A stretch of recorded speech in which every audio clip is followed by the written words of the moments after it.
Aujourd'hui, on continue la présentation des livrets des MotoGP de 2025 et on continue avec l'équipe officielle Aprilia ainsi que les objectifs de la marque italienne et de ces deux pilotes. N'oubliez pas de liker, partager, commenter et surtout vous abonner à la chaîne, c'est très important. Et nous, on est parti. Alors la livrée de l'Aprilia, elle n'a pas beaucoup changé par rapport à la saison dernière. Elle est toujours noire, tout simplement en fait. Ils ont enlevé un petit peu la partie violette qu'il y avait sur la moto de l'année dernière. Mais bon, ça reste noir avec un petit peu de rouge, quoi. Comme les saisons précédentes, globalement. Bon, c'est un petit peu dommage parce que l'Aprilia, je l'aurais bien aimé avec du vert et du rouge. Ça fait plusieurs années que je le dis à chaque fois dans les présentations. Et elle n'arrive toujours pas, elle reste noire, cette Aprilia. Bon, dommage. Mais voilà, la livrée qui ne change pas énormément. Ceci dit, ça reste quand même une belle livrée en soi. Elle n'est pas dégueulasse. Je pense que dans l'équipe officielle Aprilia, on peut relever les objectifs à la hausse cette saison avec le recrutement du champion du monde en titre Jorge Martin à côté de Marco Bezzecchi qui n'est pas non plus un mauvais pilote. Il y a moyen de faire de belles choses pour Aprilia en 2025. De là à jouer les titres pilote et constructeur, peut-être pas non plus. Ducati va conserver normalement une bonne marge d'avance sur le constructeur italien, mais il y a moyen quand même de gagner plusieurs courses cette saison, je pense. Aprilia était la seule équipe l'année dernière à battre Ducati en course principale, mais elle n'a gagné qu'une seule petite course seulement l'année dernière. Là, pour le coup, je pense qu'il peut y avoir plusieurs victoires. Sans faire offense aux pilotes précédents, Viñales et Espargaro, c'est pas forcément non plus les meilleurs pilotes du plateau et pourtant ils ont réussi à faire de belles choses avec cette Aprilia. Donc pourquoi Martin et Bezzecchi ne seraient pas capables de faire mieux? C'est sur le papier, je pense, des meilleurs pilotes que les deux anciens pilotes d'Aprilia. Clairement, l'objectif principal d'Aprilia, ce sera de gagner des courses en 2025. Ça, c'est clair et net. Jorge Martin aura l'envie de battre les Ducati cette saison sur le plus de courses possible. Aprilia va tenter peut-être d'aller chercher un top 3 au championnat des pilotes, par exemple, avec Jorge Martin. Il en serait capable sur le papier. Je pense que Martin peut être le troisième homme de la saison derrière les deux pilotes Ducati officiels. Et puis pour Aprilia, clairement l'objectif, c'est la deuxième place au championnat des constructeurs. Et je pense qu'il ne devrait pas y avoir trop de problèmes pour aller la chercher. Au vu des problèmes de KTM, il y a quand même moyen qu'Aprilia aille chercher cette deuxième place. Le truc qu'il va falloir absolument améliorer cette saison, qui persiste depuis plusieurs saisons maintenant, c'est la fiabilité. L'Aprilia, c'est une des motos les moins fiables du plateau.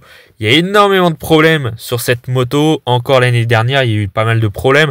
Il y a aussi les problèmes au niveau du départ, sur le All Shot Device par exemple, où c'est compliqué pour l'Aprilia de démarrer correctement. À chaque fois, les pilotes perdent énormément de place. Et actuellement, en MotoGP, c'est un peu plus compliqué de dépasser qu'avant. Donc, forcément, ça pénalise les pilotes Aprilia à chaque fois. Donc c'est vraiment ces deux points-là où il va falloir absolument améliorer la performance. C'est sur les départs et sur la fiabilité au global. Il faudra vraiment régler ces deux points-là au maximum pour performer le mieux possible cette saison. Au niveau du line-up, il n'y a rien à dire. Je pense que c'est le duo le plus solide de l'histoire d'Aprilia en MotoGP. Je pense qu'il n'y a pas eu mieux. Déjà, avoir le champion du monde en titre dans l'équipe, c'est du jamais vu pour l'équipe italienne. Donc franchement, il va falloir en profiter à 100% de ce duo avec un leader, Jorge Martin, qui est au sommet de son art actuellement, et puis Marco Bezzecchi qui fera office certainement de second pilote, mais un second pilote qui ne sera pas non plus à des années-lumière. On va en reparler de Bezzecchi. S'il arrive à s'adapter à la moto, il serait capable de faire un très bon numéro 2 et capable de décrocher des bons résultats aussi avec l'Aprilia. Donc ça, c'est très positif pour la marque. Ils ont réussi à embaucher deux très bons pilotes. Pour les pilotes, tout d'abord, Jorge Martin, le champion du monde en titre. Ça y est, on a la réponse. Jorge Martin aura le numéro 1 en 2025. Ça, c'est bien. Ça, j'aime bien. Au-delà de ça, ça va être un sacré challenge pour Jorge Martin. Parce que déjà, il quitte Ducati, il quitte l'équipe Pramac. C'est sa seule équipe, en fait, depuis ses débuts en MotoGP, depuis 2021. Et puis surtout, il arrive dans une équipe d'usine pour la première fois de sa carrière. Donc, c'est pas forcément facile pour lui, même en tant que champion du monde en titre. Disons que s'il était resté sur une Ducati, il aurait été candidat au titre mondial en 2025. Sur l'Aprilia, ça semble sur le papier assez compliqué, surtout face à deux pilotes exceptionnels dans l'équipe officielle avec Bagnaia et Marquez. Franchement, ça va être chaud. Déjà, s'il arrive à gagner plusieurs courses dans la saison, je pense que ce sera déjà bien. Sans faire offense aux deux anciens pilotes de la marque Aprilia, Espargaro et Viñales, on n'est pas sur le même calibre de pilote. Donc sur le papier, Jorge Martin serait capable de faire de bien plus belles choses avec cette Aprilia. Voilà, le niveau de l'Aprilia était un petit peu moins bon en 2024. Est-ce que c'était pas aussi les pilotes qui faisaient que la moto n'était pas forcément très compétitive? Ça se trouve avec Martin, avec en plus Marco Bezzecchi, il y a moyen de les voir évoluer énormément en 2025. Voilà, Jorge Martin, c'est un excellent pilote, il est très talentueux. Donc, est-ce que ce serait possible de faire de meilleurs résultats pour l'Aprilia que la saison précédente avec les anciens pilotes? Franchement, je le pense. Pour moi, Jorge Martin, il est capable de finir 3e au championnat des pilotes.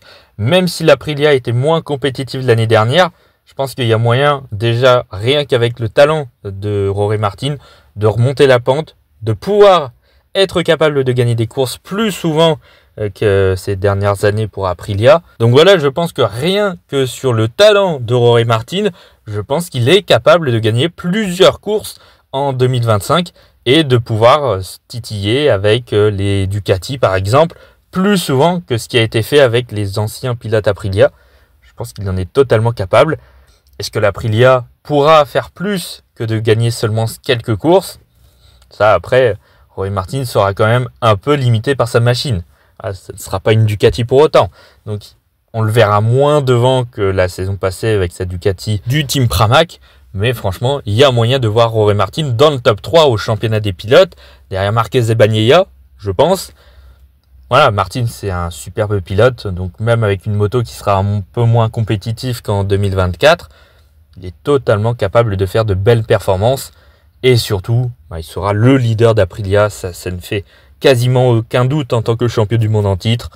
Voilà, pour Jorge Martin, ça va être un challenge très difficile quand même, parce qu'il change de marque, c'est pas rien, surtout pour un pilote qui a finalement pas beaucoup d'expérience. 2021, c'était il y a 4 ans, c'est sa 5e saison cette année, donc il est relativement peu expérimenté, on va dire, entre guillemets.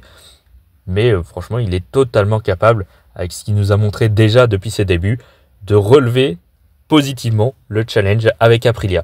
Ça va être très intéressant à suivre en tout cas, parce que enfin on devrait avoir une marque qui va aller titiller un peu plus souvent les Ducati, rien qu'avec Jorge Martin avec l'Aprilia. Normalement, sur le papier du moins. Et puis le premier contact avec l'Aprilia qu'il a eu lors des tests de Barcelone avait été plutôt positif apparemment, donc c'est plutôt de bon augure. Donc on verra, mais Jorge Martin, il peut viser totalement plusieurs victoires cette saison. Je pense que il en est totalement capable. Pour Marco Bezzecchi, ce ne sera pas pareil. Il sort d'une année 2024 très compliquée avec la Ducati du team VR46. Ça a été difficile après 2 premières saisons en MotoGP qui avaient été très positives pour le coup, où en tant que rookie, il avait fait une très belle saison. Il l'avait confirmé en 2023. Et puis l'année dernière, il n'a pas su s'adapter à la GP23. Alors du coup, on se pose cette question. Est-ce que Marco Bezzecchi sera capable de passer de la Ducati à l'Aprilia, alors qu'il n'avait pas réussi à s'adapter à la GP23 après avoir piloté la GP22 en 2023. Et puis en plus de l'adaptation, c'est la première fois qu'il devient pilote d'usine pour une marque, ce qui n'était pas le cas depuis ses débuts en MotoGP en 2022, où il était dans l'équipe de Valentino Rossi, une équipe privée. Donc ça va être totalement différent. Donc plus de travail aussi sur le développement de la moto, donc un petit peu plus de pression aussi, très certainement. Est-ce qu'il va pouvoir gérer ça? C'est un peu la question. S'il était arrivé chez Aprilia, par exemple, en 2024, après 2 premières années en MotoGP qui ont été très bonnes, franchement, on ne se serait même pas posé ces questions. On se serait demandé si Marco Bezzecchi juste réussirait à s'adapter à l'Aprilia, mais on n'aurait pas eu trop d'interrogations finalement, parce que son niveau, il avait été très bon jusque-là. Mais avec cette année 2024, compliquée, il y a plus d'interrogations. C'est un jeune pilote, il a fait 2 années bonnes, 1 année pas bonne, donc on a des questions. Maintenant, il y a beaucoup de gens qui critiquent aussi l'arrivée de Bezzecchi justement dans cette équipe Aprilia. Ça, je ne comprends pas, honnêtement. Bon, voilà, il a eu une année sans, ça peut arriver. Bezzecchi nous a montré de très belles choses, donc pour moi, il mérite quand même sa place dans l'équipe Aprilia, au final. Du moins, il mérite d'avoir sa chance. Alors, le petit point négatif pour lui, en tout cas le point plus compliqué pour Marco Bezzecchi, c'est qu'il se retrouve dans une équipe d'usine à côté du champion du monde en titre avec Jorge Martin. Autant vous dire que Martin, sur le papier, devrait être assez largement devant Bezzecchi. Maintenant, il peut totalement créer la surprise. Ça va être très difficile de battre Jorge Martin. Je l'ai dit déjà tout à l'heure, déjà c'est le champion du monde en titre, donc c'est pas rien non plus. Et puis en plus, c'est un super pilote, il a beaucoup de talent. Bezzecchi aussi. Mais voilà, Martin nous a montré plus de choses que Bezzecchi jusque-là. Voilà, Bezzecchi, j'ai confiance en lui. Honnêtement, je suis pas pessimiste en arrivant en ce début de saison 2025. Pour moi, il est capable de faire de très belles choses. Alors maintenant, est-ce qu'il va pouvoir viser des victoires comme Jorge Martin? Pas forcément. J'ai quand même quelques doutes. Bien plus que pour Martin, par exemple. En revanche, je suis quasiment sûr qu'il serait capable de monter sur plusieurs podiums durant cette année 2025. Voilà, l'Aprilia, c'est quand même une bonne moto qui est capable de monter sur des podiums, même si finalement en 2024, il n'y en a eu qu'un seul pour la marque italienne au final. Mais voilà, avec le talent quand même de Bezzecchi, il ne l'a pas perdu d'un coup. En un an, c'est pas possible de perdre tout son talent comme ça, de faire une excellente année 2023 et puis d'un coup tomber. Voilà, je pense que c'est plus dû à la moto, il n'a pas pu s'adapter. Voilà, ça arrive. Là, ça va être une moto complètement différente à voir. Mais Marco Bezzecchi, il est totalement talentueux. Ça ne sera pas donc les mêmes objectifs, pas complètement pour Bezzecchi par rapport à Martin, puisque Martin, ça a joué plutôt plusieurs victoires durant la saison. Pour Bezzecchi, ça va être plutôt des podiums. Après, je pense qu'il est capable quand même de gagner. On ne sait jamais. Est-ce qu'on aura le Bezzecchi de 2024 ou celui de 2023? Ça, c'est la question. Si on a celui de 2023, lui aussi sera totalement capable d'aller chercher des victoires. Si on a le Bezzecchi de 2024, ça sera plus compliqué, même pour des podiums. Mais voilà, je pense que Marco Bezzecchi, en tout cas pour moi, il sera capable de se ressaisir après sa mauvaise année 2024 et de nous refaire une belle année. Après, en termes de classement au championnat des pilotes, est-ce qu'on peut viser plutôt top 5, top 10? Je pense qu'il peut se situer autour de la 6, 7e place environ au championnat des pilotes. Sur le papier du moins. Voilà, j'ai plutôt confiance en Marco Bezzecchi, même après une année assez compliquée pour lui. Maintenant, à voir. Ça dépend s'il réussira ou non à s'adapter à cette Aprilia. Ça va être pour lui aussi un sacré challenge. En tout cas, ça va pas être facile du tout pour Marco Bezzecchi. Mais j'ai confiance et je pense qu'il est capable de nous faire une très belle saison. En tout cas, de confirmer ce qu'il nous a fait en 2022 et 2023 notamment. En tout cas, voilà, c'est la fin de cette vidéo. N'oubliez pas de liker, partager, commenter et surtout vous abonner à la chaîne, c'est très important comme d'habitude. Et nous, on se retrouve dans 2 jours, si je dis pas de bêtises, pour la présentation de la livrée et des objectifs de l'équipe Gresini. On va passer du côté de chez Ducati désormais. Bref, nous, on se retrouve donc dans 2 jours pour une nouvelle vidéo sur YouTube. À bientôt.